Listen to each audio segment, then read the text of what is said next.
Holier than thou they are, indeed. And we're talking about the globalists, the minions, the elitists in the media driving the Democrat Party off the left-wing cliff. And I got to tell you, man, I'm sick of all this stuff. Now, a programming note here.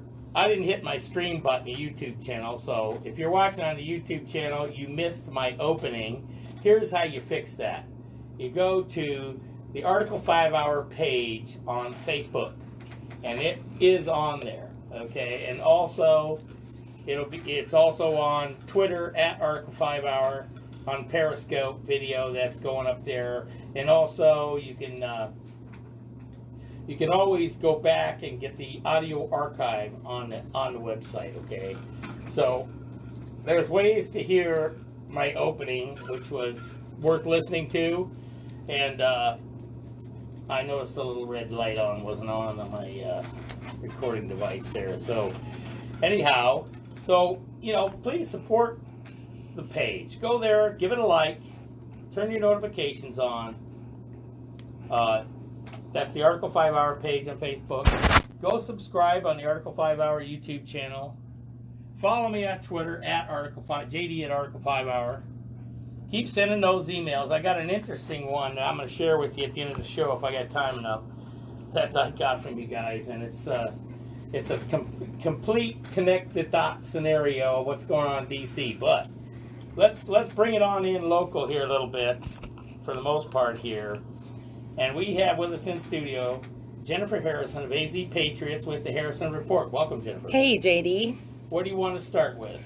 Well, you want to talk about the DHS buses that are continuing to drop illegal aliens into our city on the daily basis. With random churches. Random churches. So you know what? We tracked the story. We followed the buses. They're coming in from Yuma, and Yuma has no space to hold them. We don't have family detention centers. We don't have, like when we were there was 1,000 people they had apprehended that week. 1,000. We have no space to keep these people. So they're bussed in from Yuma. They are taken to the ICE field office in Phoenix, where they are processed, given a sheet of paper with a notice to appear. Now, are these people claiming asylum? Yes, they have they have a request for asylum. Right. So they haven't officially received the grant. No, they haven't even applied yet. Oh. They've just come in and screamed asylum, and we're Uber driving. They don't even have the court date yet. No. So they take them to the churches. The churches put some clothes on them, give them some food, 3 hots and a cot for a day or so, and release them out into the public. Well, no, it's a little weirder. So the church puts out an all call for anybody in the public to come and take these people home for the night. And then the host family is supposed to take them and drop them off at the Greyhound bus station. Now, there's no oversight. There's no vetting. We don't know who. We have witnessed the Greyhound bus station. Where's the Greyhound supposed to take them? It takes them wherever they want to go. So what we've seen is grown single men showing up to these churches with out-of-state license plates and taking home Guatemalan women and little girls leaving. So, we videoed a little bit as people were starting to arrive at the church to pick up their migrants, and they're very defensive. They're very secretive. They don't want you to see what's going on. We've seen some of your Facebook Lives on this, and they don't want you there. They try to block you. Yes. And if you stick around too long, they call the cops on you, right? Yes. Wow. So, it is human trafficking. There's no familial relationship being done on these children. Or test for that. Yeah. Or they just say they are. Right. That's how they get around the system. And Border Patrol has confirmed that a lot of times they will send these children back across the border and get another bunch to cross with another adult. Wow. And it's no wonder our president is in the business of trying to convince people how bad this is and why he declared a national emergency. Now, one of the things I didn't cover in my opening was the reason the left wants this done is the open borders and motor voter and all that stuff is just another arm of insurance against a Trump election in 2020. Because what happens is these people integrate into our society as best they can. They go get a driver's license in many cases, and when they get a driver's license, they're registered to vote Democrat. Right. That's what's going on, people. Right. And the push for socialism. What else? I mean, they are importing tens of thousands, if not hundreds of thousands, people of government-dependent people. Indigent people that cannot take care of Right. themselves. And this is a non-stop, round-the-clock operation.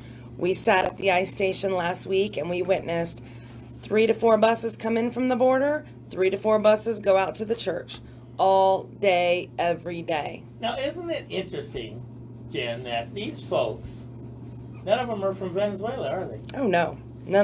You Why know aren't they going the other way? The Venezuelans know what it's like to have a free society that has fallen to the socialism that these idiots in D.C. want us to be pinned under. The Venezuelans know. What they said is, help us get our country back, which is exactly what the United States is attempting to do. And if our globalist buddy, who is sort of a hybrid, John Bolton, he's kind of, if there is such a thing as a good globalist, okay, John Bolton would be that guy. He's all for military action and assisting the legitimate president of Venezuela. And what have I said on this program week after week? Stay home, fix your own country. The United States will send you food, will send you help and military action if necessary. And we'll be happy to help you fight to take your country back. But don't come here and ruin our country and turn into the same crap that yours went into. Well, and I think it's interesting, too, to note that there is a woman by the name of Magdalena Schwartz. She just became a citizen last year. She has brokered a deal between the churches and ICE. She's photographed with the consulate of Guatemala. So what is a woman who just became a U.S. citizen doing with ICE in one pocket and the consulate of Guatemala in her other pocket? She is the ringleader of these churches.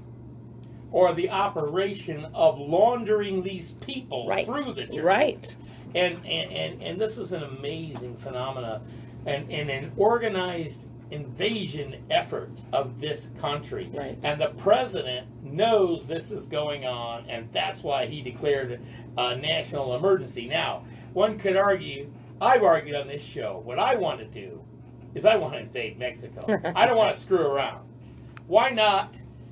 And I don't mean it in a military and hostile action. What I mean by that, you guys, before you go, drive off the side of the road or something, listen to me say invade Mexico. Listen to me. We're willing to invade Venezuela to help them, by the way. That's a sidebar. Right. What I'm trying to say is, what we need to do is Trump needs to get down there with the president of Mexico and broker a deal to rent the upper quarter mile to a mile, whatever our military needs, of the uppermost region of Mexico, and station our troops there so we can stop the caravans before they set foot on American soil. Right. This is so simple, it's unbelievable. It needs to happen. If it doesn't happen, we're going to lose. Right. And I think, one good piece of information that's come out of this is Congresswoman Debbie Lesko is on that DHS committee. I spoke to her directly, face to face. She's turned out to be a firebrand for the good forces. Yes,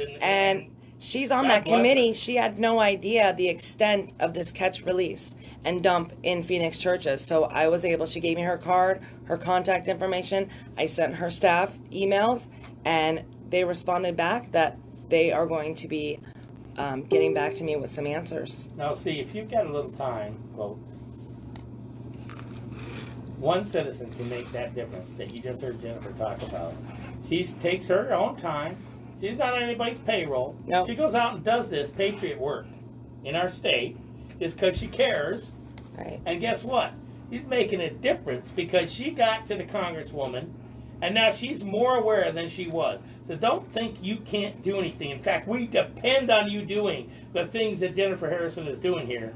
And we'll be back with more with Jennifer and the Article 5 Hour, me, JD, right after the news. Don't you go anywhere. Good stuff. Good job. Thank you. Yes, indeed. This is good stuff. You're Good right. stuff. So we're still live. I know it's video. It's audio, not video. But I keep fluffing. Well, your Facebook's video, right? Yeah. You're doing your Facebook video, Right. and people are seeing Right. it. Now they're seeing your fluff, so you Right. can knock it off. I do that, and I look at myself doing it. I move my hat, and I do my beard, and I go, don't do that. All right, we have voter fraud too. If you want to talk about that, so It's all tied together. Okay, yeah. Let's go to that next. Okay. Yeah, And we can. I don't know if you've been following the National Popular Vote Compact stuff. I haven't too much, but it all ties together as well. Well, let me just brief you. If you didn't catch what I said about it, with Colorado's governor signing legislation in Colorado. Hold on, I'm gonna put it on live doing that. All right.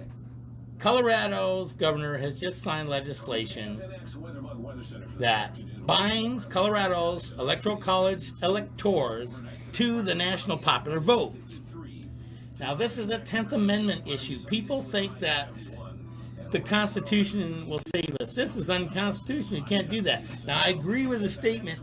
It's against the spirit of the Constitution, but what it is an end run around it, because it ultimately is a 10th Amendment issue.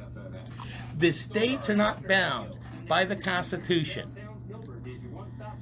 on how they pledge their electors of the Electoral College. So they are within their rights to bind them to the national popular vote, folks. So this is a big problem. This is a hole in our Electoral College that they have found. They started this effort. How many states are signed on so far? I don't know how many states, but they have so far 181 electoral votes pledged to the national popular vote, and they only need 270 to activate this thing. And 3 more states are going to fall to this thing in the next few months. Vermont, Maine, and another one I can't think of right now. So up until last week, nobody except people like me who are at the city level of talk radio, or is at least at the very best state level. I have a national audience, but it's not huge. All right, we're not talking about this, and they had the attitude it was not a danger. Lately, we have made a difference to where now an activist that we all know here in Phoenix named Bobby Lawrence, this is his Life. It hits its whole purpose of living, actually. He flew all over the country trying to warn people about this stuff. Actually, yesterday got to talk to Mark Levin at CPAC. Wow. And Levin agreed this is a horrible danger to our country. Now, they didn't get a chance to talk more than about 20 or 30 seconds, but Levin's antenna is up on this now. And he knows about the Constitution. So if he says it's a danger, you better believe I'm right about this, folks. Right. Okay, so this is what's going on. You absolutely need to pay attention to it. Join the effort against it. The information, we're just trying to get the information out because it's up to the individual states. Okay, so there you have it. The National Popular Vote Compact is a danger to the end run of our electoral college. What the effect will be, LA, Chicago, and New York City, and Dallas, and Phoenix will those 5 cities will elect every president from here on out. And you know they're all full of libs and progressives. Yep. So there you have it.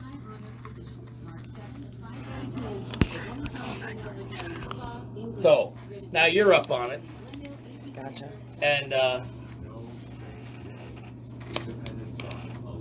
it's everybody should be talking about it, Right. because this, even if we win, Right. we lose if they get it done. Power. Yep.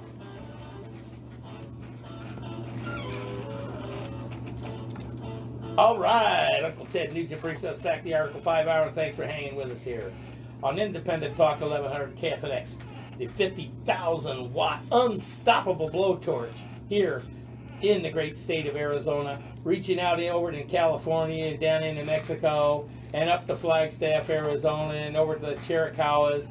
5.5 million people can tune us in right now and listen to a Patriot conversation here on this good Sunday afternoon. And thank you for all my digital audience for paying attention and being there with us as well. We're here in studio with Jennifer Harrison. We just got done with the Harrison Report, which happens monthly here on the Article 5 Hour, and she goes around and tries to get people informed about what they're doing to our country by dumping these amnesty seekers, or whatever the hell you want to call them, all through the churches, and how it's Magdalena Schwartz is an activist that has somehow acted as a liaison between all the churches and the Department of Homeland Security, and she gets to direct where these people go to what churches and what the churches do with them, and these people are disappearing into our society. Then they go into the motor voter, get a driver's license, they're all of a sudden registered to vote. If you don't think that's a problem, you've been living in a cave, okay? So this here is some of the things we were talking about before the break. Now, we're going to move on. What were we moving on to? We were moving on to something. Yes. Well, Adrian Fontes is our county recorder for Maricopa County. Now, just a note about him. Yes. He is the lawyer for the guy that bought all the weapons from Fast and Furious. Right. He is the man that defended that guy. Now, that in and of itself isn't evil, but the funding from where that defense came from is very much tied to the Soros organizations. So was his campaign to defeat our beloved Helen Purcell, who had her faults as our county recorder, but no one ever questioned her integrity from either the Democrat or the Republican side. But yet we got pissed off at her because we had to wait 2 hours to vote for Trump in a primary. The decision to turn the money decision to condense the amount of voting centers for that primary was done way before the Trump phenomena happened and was already locked in. So she couldn't have reversed that if she wanted to. I think she would have if she could have, but that decision was made long before. So bottom line is, folks, we fired her in our ignorance of all this stuff, and we ended up with a communist, Adrian Fontes. A con man, yes. And there are there's a lot of stuff working behind the scenes. There are attorneys that are leading an investigation into the election, the voter fraud, etc. The preliminary investigation has found so far, as of last week, Fontes has not complied, surprise, with any requests for documents. You don't get it. The attorneys are requesting documents, emails, text messages, etc. He has not complied. For years, he's tried to open the weekend voting, and so the legislature rejected that. And so what he did was, by opening up these emergency voting polling stations, he found himself a back door into getting his weekend voting. Now, what he also did is he gave that information to the Sinema campaign. He did not give the same information to McSally campaign. So Sinema had time to print flyers, deliver door hangers, and distribute them. No ID required, right, by the way. Right, and distribute them in the liberal stronghold areas. And McSally did not get that same opportunity. When questioned about it, Fontes said that he would have given McSally that information had she asked for it. Now, it's not news that Democrats cheat in elections. They admit it themselves. They've been doing it forever. They brag about it. Project Veritas has caught them bragging about it. And the methods. All right? There are those that say, well, the Republicans cheat too. Well, okay. If that's true, how come they never win when there's a dispute? It's always the Democrats that win in a dispute. Right. And they're very defensive down there. So I volunteered as a ballot curer. Yeah. So during that time period when we were curing the ballots, I volunteered, and I had a lot of questions, and I witnessed a lot of torn, ripped up ballots where the ballots were torn and then patched back together to where the voter's intended mark was skewed, so it was moved to line up with the Democrat. So I raised my hand, asked question, where did all these ballots come from? Why are they all torn up? And the official worker told me that they were found in the book return depository at the library. Well, what are they doing being counted? Exactly.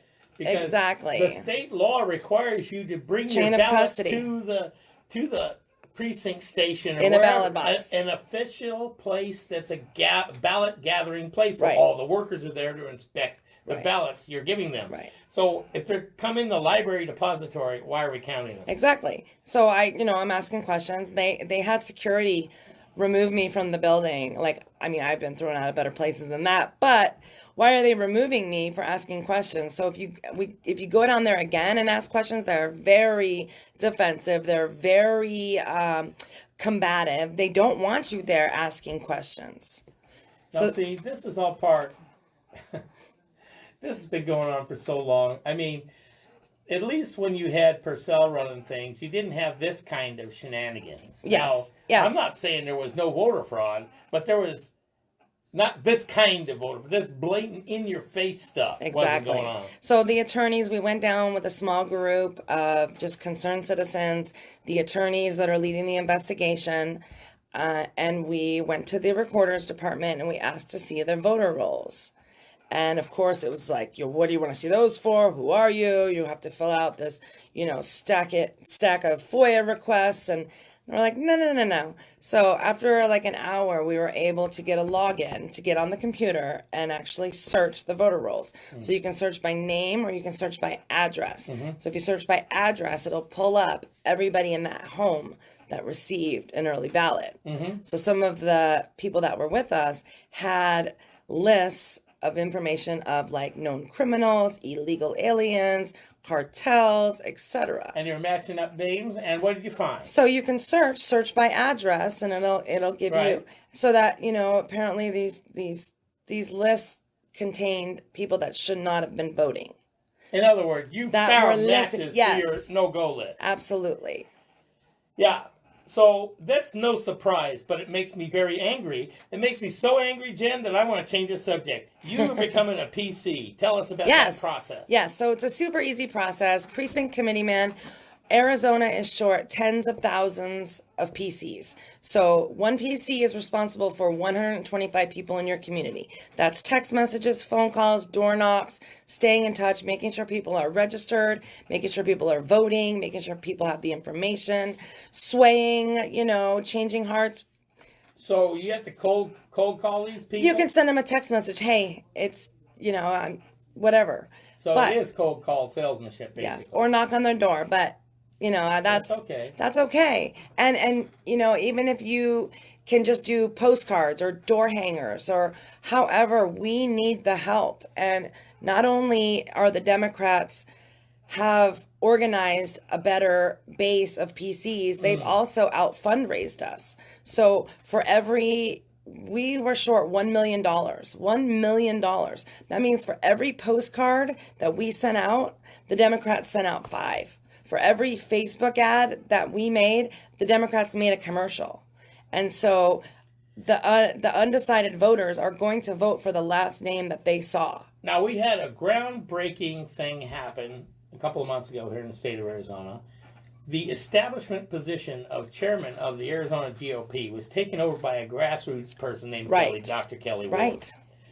That is huge. That wasn't supposed to happen, and all our establishment people are heartbroken over it. Now, from that position, how much can she really do to change how Arizona's crookedness is? Well, I just think it's the leadership, too. So when you're in a PC role, you are a part of that state leadership. And it's time we start putting patriots in there. We need to fill these positions with patriots. You need to do it. We all need to do it. It's one meeting a month and as much time as you can give. But you know what? Your state reps come down, your local reps, your U.S. reps, they're all in there. And that's how I was able to talk face-to-face with Debbie Lesko and tell her what our concerns are. Right. Well, and if you have a good congressperson, you can actually call and talk to them. Right. When Dave Schweikert was my congressman in District 6 before they redid everything and created District 9, I donated $20 to his campaign. He spent 25 minutes on the telephone with me. He called me because I donated. So people, once again, the message is, don't think you can't make a difference. I had a 25-minute conversation with my congressman one time just because I donated $20 to his campaign. So there you go. And I'm going to be a PC as soon as I can do it. So there you go. It's the Article 5 Hour. I'm JD Smithers. We'll be back right after these messages from our sponsors, and please support the people that support this radio broadcast. We'll be right back. Are you really going to do it? What are we going to do? What? Yeah, I'm going to. But, geez, another meeting? It's what? It's like literally an hour. Maybe I can proxy my vote to you. Yeah, you can proxy. What district are you in? I don't know. You don't know? I'm in Gilbert, Maine. I'm in Mexico. All Democrats. See, that's why you got to change it. They're taking over, because we've kind of let other people do the heavy lifting. Well, not only that, is the establishment care. Right. But now they're not liberal or conservative. Right. They're power oriented. Right. They just want to hang on to the Right. apparatus, and they don't give a shit about which way the government goes. Right. So yeah, I'm That's super always excited. been that way in Arizona. But it was super fun though. Selection of vinyl records, and Mike will show you his collection of museum photos. And they're putting me on the rapid response committee, which I thought that was cool. Yeah. So when shit hits the fan, or something needs to be rapid, and So what is the process to do it? you fill out a form and you turn it into your chair of the district, your district chair, your committee chair. How do you find out where to get? I'll ask my lady. Yeah, I need to find out where to get the paper and who my chair is, what district I'll probably find And that all out. normally it's by election, so normally you'd have to be elected in, but because we're short so many, Yeah. they just Unless appoint there's you. one for the Republicans. Unless you're packed. If there's one in my precinct that's a Republican already, then I'd have to run for it. No, because each district is allowed so many PCs. Also, they're not divided up by precincts. Yes. Well, So in each my district has a precinct that I precinct. live Yes. in, if there's already a Republican, then I'd have to run for it. But how many do they allow? Yes. Okay. So if there's a Republican, We'll find out. Yeah. See, I don't know. We don't know, and we don't know if you're. If there's nobody in there, I can just get in. And we don't know if you're filled to capacity either. So, because there's more than one. In a precinct, there's more than one chairman. No, not chair. You just want to be a precinct committeeman. Yeah. Okay. So how many are in the committee? That's a good. Yes. Okay. So it depends on the I guess the number of residents If in you're the full, area. then okay, yeah. Right. I get it. I should know this stuff, but I don't. Because I've been more focused on national politics, which Right. is actually. Right, and we've ignored our state stuff, and now look, Oh yeah, and I'm guilty as everybody else Right. is. Because it's not as sexy to talk about the state stuff. Because Right. nobody knows the names. Nobody knows the Right, faces. right. But then look what happened. We Well, lost that seat in the red district to Raquel Turan, and she's the one that put forth that repealed for the Born Alive bill. Oh God! And then who put up that vaccine crap that Ducey's gonna sign? Oh, I don't know. I didn't see the sponsor. Crazy stuff.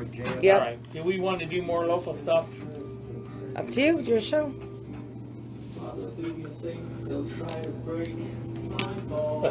What do you think?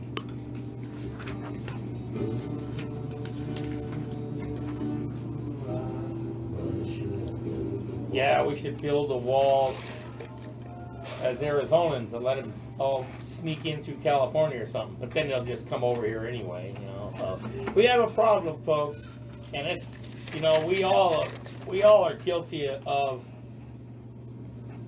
A lot of us are guilty, I should say, of ignoring our local politics. I was just having a discussion with Jennifer on the break about that, and I too.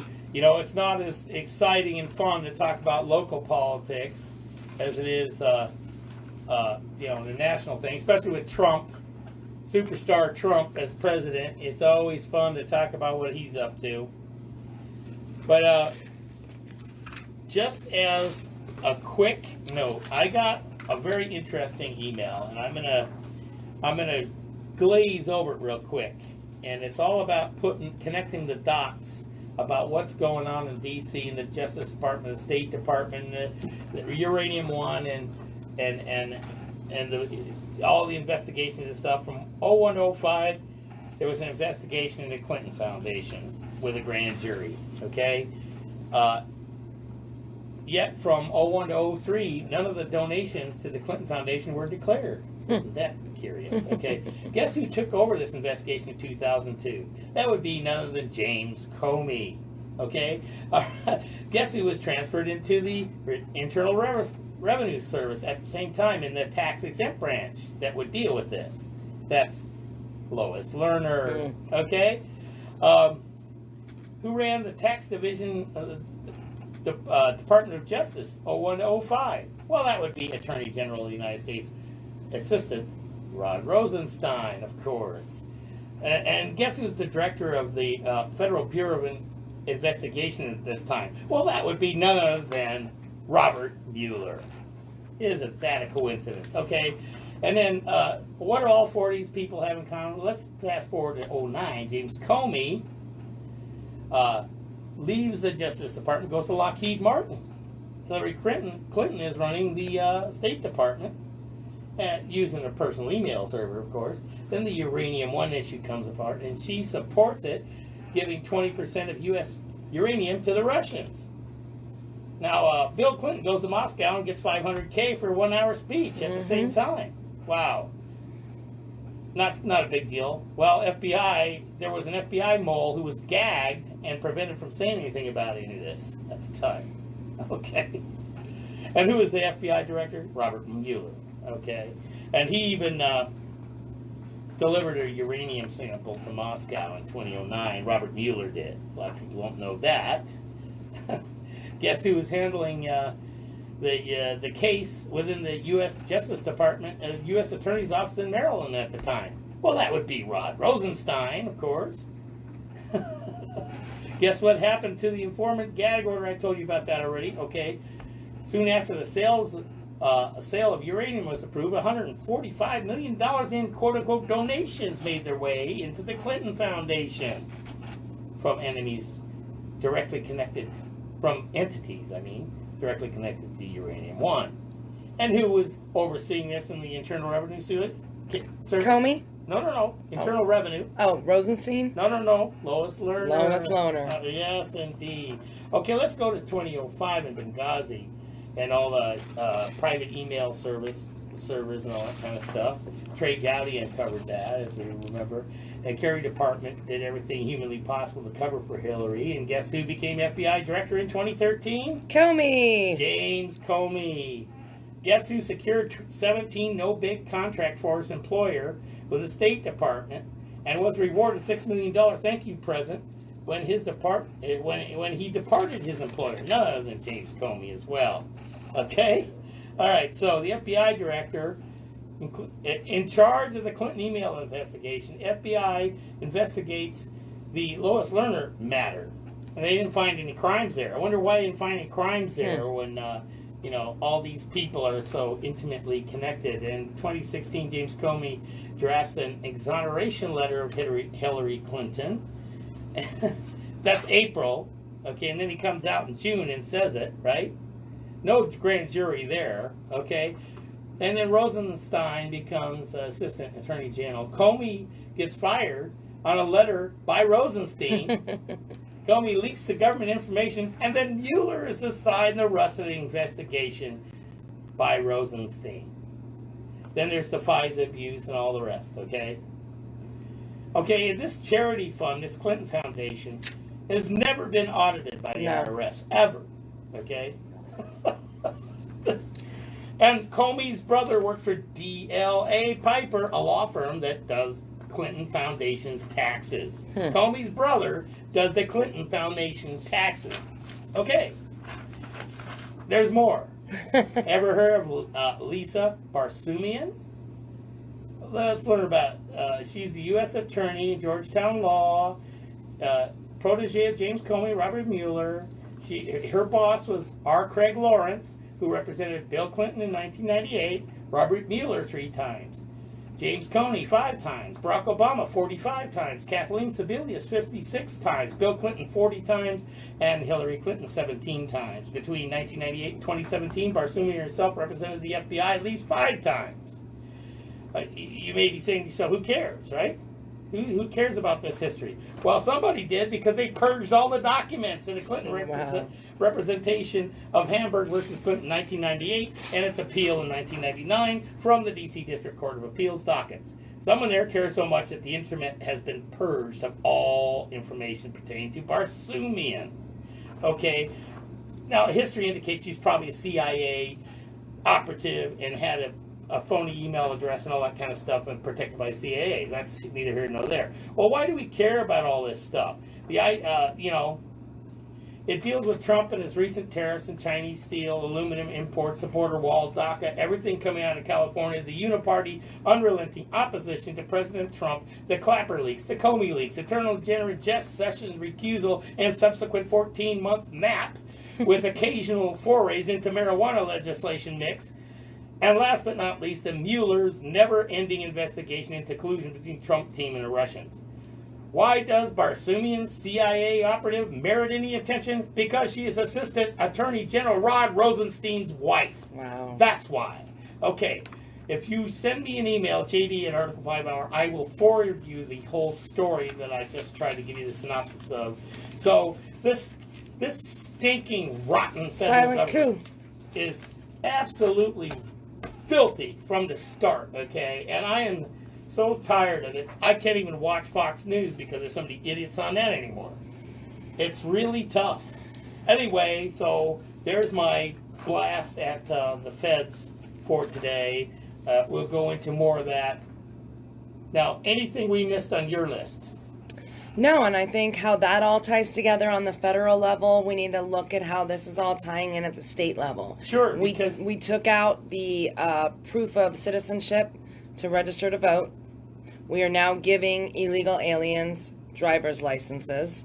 We are importing tens of thousands of illegal aliens into the city of Phoenix. Since October, we've taken in almost 20,000. These various different forces are trying to force us to take sides and fight a war. May I remind you, reach out to your more normal liberal friends, if you have any left. I'm not talking about the wide-eyed progressives that are AOC followers, okay? I'm not talking about those idiots. But if you've got some people that just don't like Trump, they don't like what the Democrats are up to, killing babies and that kind of stuff, you can talk to us and start the dialogue, because we need to convey to these types of people the gravity of the situation. If we can persuade them to our side, we have a chance of regaining our country. Right. And if you do what Jennifer's doing, get out there and be a patriot, an active patriot. I know not everybody has the time to do it, but at least try. And thanks for coming down and riding shotgun with me on this fine Sunday, Jennifer. We'll see you next month, right? Yes. AZ Patriots. AZ Patriots on Facebook. Okay, and I want you to support our sponsors, Bishop Ammunition and Firearms. Go to bishopammunition.com. And their Facebook page, and Godar, Western Audio at godarusa.com. Don't forget to catch the Talkin' One Rockin' Radio Show Saturdays 7 to 10 p.m. with the D-Man, and the Von Leon Show Thursdays 9 to 10 p.m. And I'll be back next Sunday in 167 hours, 4 p.m. right here on Independent Talk 1100 KFNX to bring you the next Article 5 Hour. Until then, stay safe. God bless America, and let's keep making America great again. I'm coming home, honey. Good job. The best part of the show's coming up. Don't stop yet. Okay. What a stupid question that is. Congratulations, Mr. President. Bing, bing, bong, bong, bing, bing, bing. That's a wrap. Thanks, guys. Here on this radio show are those of a host, guests, Awesome. and callers. And do not necessarily Thanks for tuning in, guys. have an active affiliates, management, or advertisers. Hi, Charlie Grace.